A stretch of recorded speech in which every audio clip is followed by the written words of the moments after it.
Hello everyone, welcome শিহরণ। একটি গুরুত্বপূর্ণ আপডেট রয়েছে, একটি নোটিফিকেশন রয়েছে। আশা করি এটা অনেকেই দেখে নিয়েছো। ডক্টরস, নার্স, ফার্মাসিস্ট, প্যারামেডিক্যাল এই সমস্ত ভ্যাকেন্সিগুলো খুব শীঘ্রই ফিল আপ হতে চলেছে।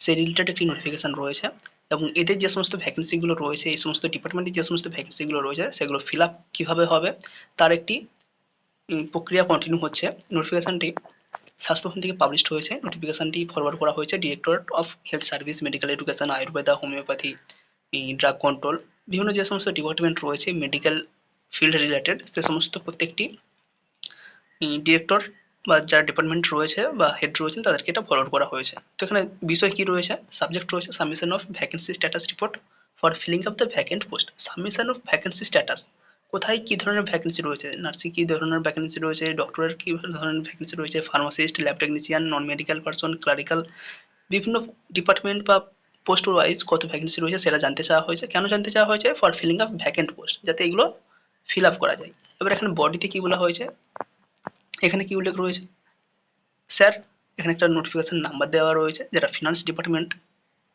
পশ্চিমবঙ্গের তরফ থেকে পাবলিশ করা হয়েছে, অর্থাৎ কতটা পরিমাণ আমরা রিক্রুটমেন্ট করতে পারি সেই রিলেটেড একটি নোটিফিকেশন এখানে পাবলিশ হয়েছে ফিনান্স ডিপার্টমেন্ট থেকে।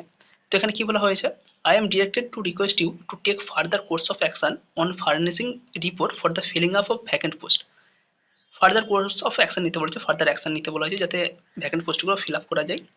As the state government has decided to initiate the process of filling up vacant posts across various departments in specified format, attached herewith in a soft copy only as an Excel spreadsheet in separate to sheet, Directorate and Regional Office. তো এখানে directorate এবং যারা regional officer রয়েছেন তাদের কাছ থেকে এই ডাটাগুলো জানতে চাওয়া হয়েছে। কী ধরনের ডাটা এখান থেকে কালেক্ট করা হচ্ছে, compile all the staff including clerical, non-medical, medical, nursing, pharmacist, paramedical staff in a single comprehensive tabular sheet file, tabular Excel file.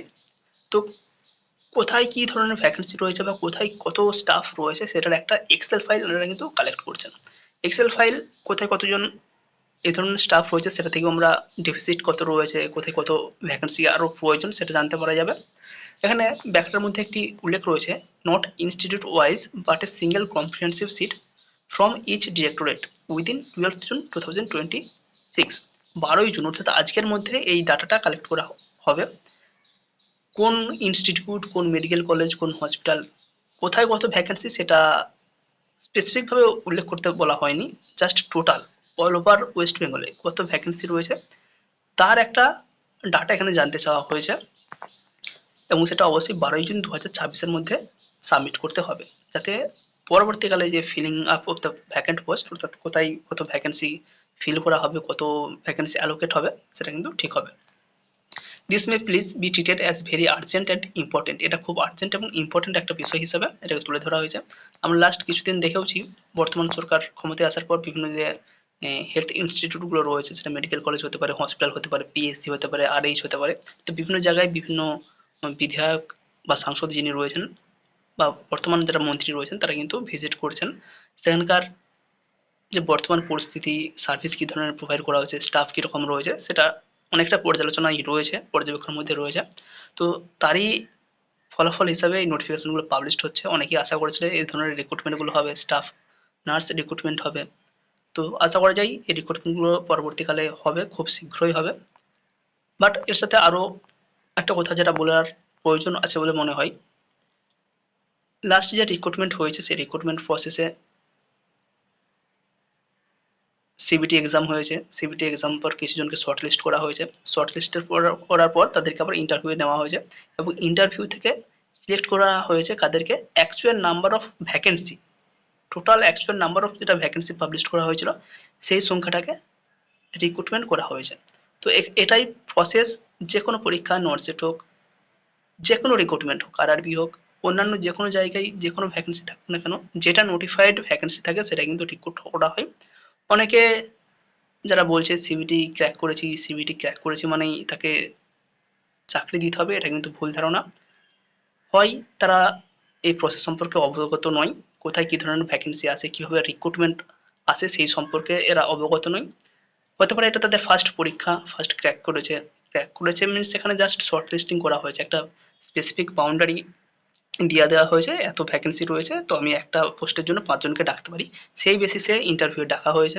তো ইন্টারভিউ যাদেরকে ডাকা হয়েছে সবাই একদম অনেক কিছু করে ফেলেছে সেটাও কিন্তু নয়। আবার যারা চাকরিও পেয়ে গেছে সবাই অনেক কিছু করে ফেলেছে সেটাও কিন্তু নয়। এটা যেমন প্রসেস সেই প্রসেস মেনেই রিক্রুটমেন্ট হয়েছে। তো পরবর্তী ফার্দার রিক্রুটমেন্ট যেটা হবে সেটা এই যে লিস্ট যেটা রয়েছে অর্থাৎ যারা বলছো ইন্টারভিউ দিয়েছি, যারা প্রত্যেককে নিতে হবে, যারা শর্ট লিস্টেড হয়েছি প্রত্যেককে নিতে হবে, আশা করি এটা হবে না। কারণ নতুন যে রিক্রুটমেন্ট হবে তার এগেনস্টে নতুন নোটিফিকেশন পাবলিশ হবে এবং সেখানে যা প্রসেস হবে সেটা ইন্টারভিউ হতে পারে, সিবিটি হতে পারে, ওয়েমার বেসড এক্সাম হতে পারে, তারপরে একাডেমিক অ্যাড হতে পারে, সেটা পরবর্তী বিষয়। সেই নোটিফিকেশন অনুযায়ী যে ভ্যাকেন্সি বেরাবে সেটা অনুযায়ী যে রিক্রুটমেন্টের বেস লাইন ক্রিয়েট হবে, সেটা পরীক্ষা হবে না কি হবে তার উপর ভিত্তি করে কিন্তু রিক্রুটমেন্ট হবে।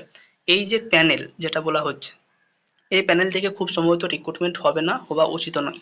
কারণ নোটিফিকেশনের এগেনস্টে যেটা ভ্যাকেন্সি পাবলিশ হয় তার বাইরে যদি কোনো রিক্রুটমেন্ট হয় সেক্ষেত্রেও কিন্তু পরবর্তীকালে আইনি ঝামেলা হতে পারে, যেটা 2016 এসএসসি প্যানেলেও দেখা গেছে। রিক্রুটমেন্টের নোটিফিকেশনে এক ধরনের ভ্যাকেন্সি অ্যালোকেট করা হয়েছে, পরবর্তীকালে ওই প্যানেল থেকে বারবার ভ্যাকেন্সি বাড়িয়ে বাড়িয়ে বাড়িয়ে রিক্রুটমেন্ট নেওয়া হয়েছিল। তো সেরকম আইনি জটিলতা পরবর্তীকালে সৃষ্টি হতে পারে যদি এই প্যানেল থেকে আরও চাকরি দেওয়া হয়ে থাকে, সেটা পরবর্তী বিষয় দেখা যাক। আপাতত এই নোটিফিকেশনটি যারা ফলো করেছো দেখে নিতে পারছো আজ 12ই জুন 2026 কী ধরনের ভ্যাকেন্সি ডিক্লেয়ার হতে পারে বা কোথায় কোথায় ভ্যাকেন্সি রয়েছে সেটা এই এক্সেল ফরম্যাটে সাবমিট হতে পারে। Thank you.